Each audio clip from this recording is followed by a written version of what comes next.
Hello, my name is Kiri Pritchard-McLean. I'm a stand-up comedian and I've got some brilliant questions from you guys that I'm going to answer. So the first one is, why did you become a comedian? Something I'm asking myself a lot in lockdown. Was it always this, or did you ever want to be an actor? So when I started off in North Wales, it's where I grew up and went to school, and I always loved doing plays and being on stage, basically showing off. And I thought I wanted to be an actor, but it's because I thought that was the only way I got to be on stage. And when I was about 14, I joined a drama club, and they used to let me write sort of sketches and funny bits for the shows. So I started doing that, and I was like, oh, I really love writing. And I loved being on stage, I loved making people laugh, but I thought, oh, I have to be an actress to make that happen. I have to go and do comedy acting. And I didn't realise that stand-up comedy was a thing that you could do as a job, and I certainly didn't think that it was a thing that girls did as a job. And then when I was about 21, I did a course, a stand-up comedy course, because people were like, oh, you should go and try that. You know, people used to say, I think you should try stand-up comedy. And then as soon as I did stand-up comedy, it was like everything coming together, because it was the writing that I loved and the being on stage that I loved. But I found being, like, trying to be an actor, I wasn't very good at it for a start. And it was quite boring, because I thought all the parts for girls were rubbish, and I didn't like saying someone else's words. I just wanted to talk about me, basically. So being a stand-up comedian is a perfect excuse for it. Question number 2. When you're at school, did you used to make up jokes and do funny things to make your friends laugh? Now, I don't think I was very funny in school. I was very mouthy, but that's not the same thing. I don't think I was very funny at all. But I was in a group of friends, and we were really funny with each other, and like kind of competitively funny when I look back. A lot of them are like, well, one of them's a journalist now and one's a teacher and things, but I remember we had this thing when we were growing up. We were like maybe 15 or 16, we were going to school in Bangor, and we had this thing called the book, which is like a notepad, and if you said something really funny, it got written in the book. So some days we'd go back and we'd read them all and say what funny things like people had said, and you wanted to be in the book as much as you could, be like, that's going on the quotes page. So I remember like comedy being really important to me and my friendship group. Maybe not stand up, I don't think I'd really clocked onto it very much then, but definitely being funny was part of, and being cheeky, I guess, in class was a big part of it. But I don't think you could ask anyone I went to school with and say, oh, she's a stand-up comedian now. They'd be like, what, that one? Like, I was too busy getting told off by teachers. I'm not for making people laugh either. I just thought I was more intelligent than I was. Question 3, how do you write a joke? Whew, what a big question. If you're writing just like a one-liner joke, you know, like Tim Vine or Gary Delaney or someone like that, a one-liner, so it's just like a bit like a joke you get in a cracker but good, then you want to look at wordplay and puns and things like that. But for my material, I talk about the things that I want to talk about in life anyway. So I talk about my family, I talk about politics, I talk about funny stories that have happened. If you've got a funny story, and everyone's got at least one in them, something that you tell people, this funny story that happened, that's the start of a stand-up comedy routine. So what you do is, the amazing thing about stand-up is, when something happens to you in real life, it just happens in the time that happens, and then afterwards you go, wish I'd said that. That's what stand-up comedy is. It's you going on stage and going, and then this happened, and then I said this. Doesn't have to have happened. They're not Wikipedia. They're not going to check for you. You get to win all those arguments and have all those conversations that you're never quite quick enough to have in real life. So it's a way of winning every single argument and telling a room full of strangers how clever you are. So if you've got a funny story, start with that. And my top tips for making a funny story that's good enough to do stand-up in is... don't put too much detail in. Unless we need to know it was a Wednesday, leave it out. And exaggerate everything. Don't let the truth get in the way of a good story. If it's funnier that the old woman who slapped you in the supermarket was 85, make her 85, don't make her 50. Turn the volume up on everything and exaggerate it, and that's a good way to make a good story for stand-up. Question 4. Is doing stand-up scary? Do you know what? It can be. But I think for the little amount it's scary, I'm not too bad with my nerves. It doesn't ruin days for me beforehand. I quite like being on stage. But, when you do big things, you get scared all over again. And it doesn't matter how scared you get. As long as the gig you have at the other side is fun, and as soon as you're on stage, you forget about all the nerves.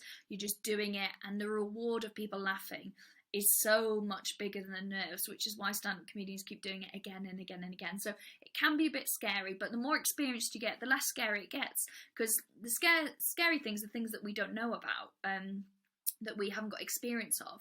So as soon as you've done a gig, you're like, oh, that's fine, I know how a gig goes. And then you might do a gig at a festival. And as soon as you've done one, you're like, I've played festivals before, that's okay. Or you might do a gig at like a wedding. And then once you've done one, you're like, I know what it's like to do a gig at a wedding. So everything you do, the more experience you get, the easier stand-up gets to be. So yes, it is scary, but only because the reward is so big, I think is a good way to sum it up. Question 5, what is it like being on a TV show for the first time? I remember my first time. So when you do TV shows, you often have to try out for them. So you have to go into like a pub somewhere or a club and do the 5 minutes or whatever that you would do on television. And it is really, really scary. Because you're like, oh God, this is a really big chance for me. So the first stand-up I did on television was I did a show called Stand Up Central, which Russell Howard was hosting. And I was so scared, but they set it up brilliantly. It was just like a normal gig. So you walk on stage and there's an audience there, and sometimes it's not like that. You're just doing it and there's no audience. So in my head, I was like, I can get nervous about this and be like, you're on telly, it's going to be on telly, and if it's not good enough, they won't put it in, because sometimes if it doesn't go very well, they cut it out. That's the thing they don't tell you. So I was like, oh God, if it doesn't go well, that's it, they're not going to put you on the telly show. I was like, I can get stressed, or I can go, this is a gig, and I do those 6 nights a week, no problem, and I love doing them, and it's my job. So I was like, I'm going to think like that. So I just walked out on stage, I was like, hello, and did a gig like it was absolutely normal, and tried to forget about the cameras, which they were very good at hiding, actually. It was only at one point where it rolled down like an aisle towards me to get a different angle. I was like, oh my gosh, this is going to be on telly, but you just have to go, ooh, don't ruin it now. So yeah, it's a really mad feeling, and it never stops being nerve-wracking. I don't think. I'm really lucky. I've done quite a few little bits on television now, and it never stops being scary, because also, unlike a gig, it's forever. So if you have a bad gig, it's immortalized. Or if you say something, if you stumble over one of your jokes, like, or they have to cut a bit out because it goes a bit weird in the audience, that's on there forever. So that's why it's scary, because you don't really get as many second chances. So here we go. Do you think starting my own comedy podcast, doing sketches, will help me get into comedy writing? What a good question. I think starting your own comedy podcast with sketches is a brilliant idea. It might not get you a job immediately writing comedy, but what it will do is make you very good at writing comedy, because being strict and making sure it comes out either every week or every month, meaning you've got a deadline to work to, shows future employers that you can write to deadline, and you can turn over stuff of a high quality. Also, I always think about that stuff. If you're working on a podcast or writing sketches, even if it's doing you and your friends, comedy, they also, comedians say comedy's a muscle. So like you've got to be in the gym all the time, and you doing your own comedy podcast with sketches, that's you being in the gym, that's you working out for free. So it's a great idea. And also it means if you get something you're really proud of, you can send it away to someone at the BBC who might be able to get you in a writer's room, or send it to the writer's room at the BBC and say, listen, could I have some help or some advice? But it's a really, really brilliant way to start. I'm not going to tell you you'll do a comedy podcast and that's it, you'll be famous and you'll be a comedy writer and you'll have your own series, but it is a brilliant, brilliant first step. Definitely. It means that you're making stuff, which is the most important thing. It's the joy of why we do comedy. We all just want to make stuff. Question 7, nearly at the end now. Does coming from North Wales influence your comedy? Absolutely. I think Welsh people have a very peculiar sense of humour, especially North Walian people. So I think being from round here and it just being a bit, I'll say, odd, is really, really helpful. And also I've always felt like a bit of an outsider, because of the schools I went to, and because, having like English family in a Welsh area. I don't speak Welsh, but my dad does, his first language, so I've always felt like I'm on the outside, which is a really common thing in stand-up comedians, and they feel like they're watching the world, observing, which is a good skill to have as a comedian, is being able to observe what's going on. So I definitely think being from North Wales, from this part of the world, has influenced a huge part of my sense of humour and why I want to do stand-up, really. Question 10. Who are your favourite comedians? What a good question.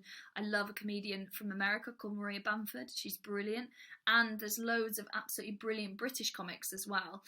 So many I could name. Jessica Foster-Q is incredible. Rachel Fairburn, who I host my podcast with, is really, really funny.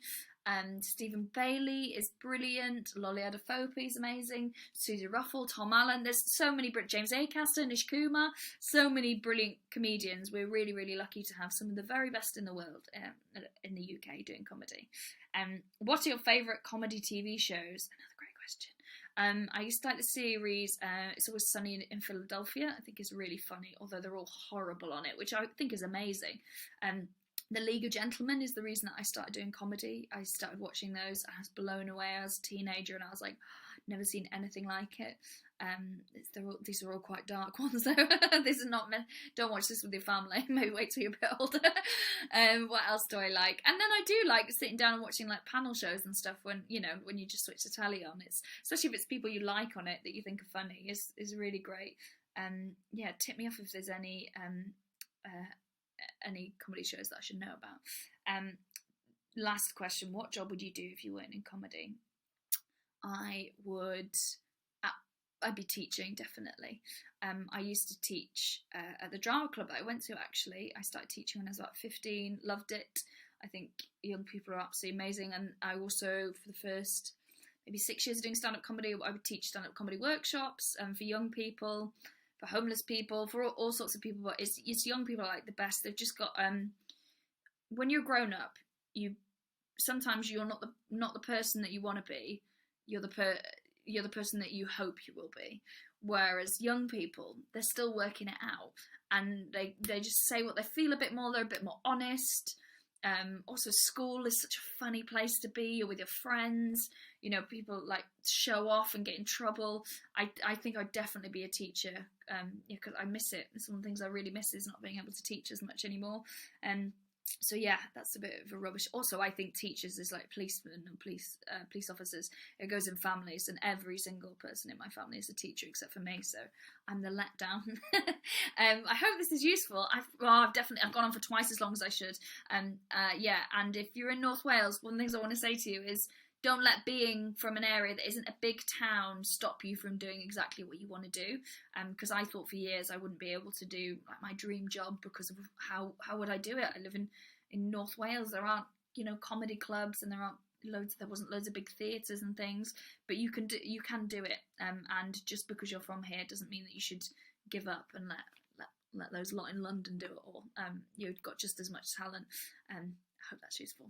Bye.